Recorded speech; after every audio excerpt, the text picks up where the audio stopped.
for beginning. Press this one. Password, enter. Up. 5. Enter. 2.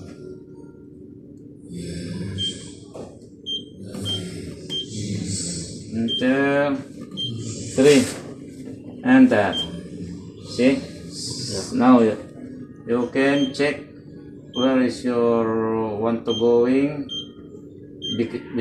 For example, viscosity.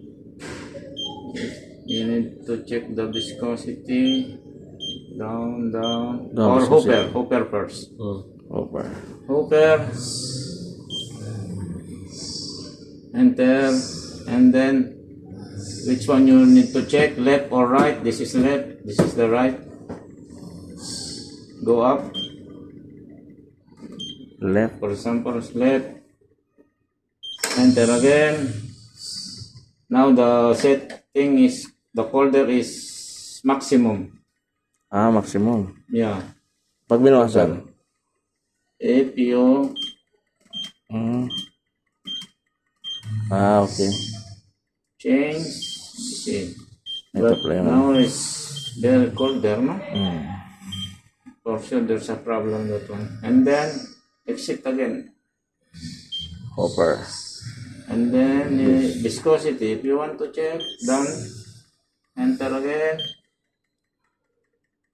The problem is left, no? Go up. Enter again. Now 8 amperes. 8 amperes is maximum already also. The minimum maybe something like that, 5 or How to adjust we can check the right. Right is okay.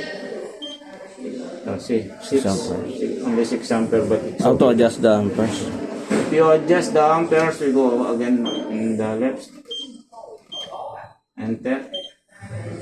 This one also. Point. Okay. This less. You increase. Up arrow. The viscosity is the thickness of the ice cream, huh? Yeah, you make a hard also. Yeah, that harder, one, yeah. harder. But the problem is almost maximum. Hopper You maximum. can't put 9 because maybe there's some problem component. Compressor, yeah. Especially the compressor. So if you exit, check the exit. There's so many Language. or you want to put your Kenyan language, no problem. Software be careful, don't software update maybe that, otherwise we don't have Software. exit from menu. Now you back to the Unit clean. yeah.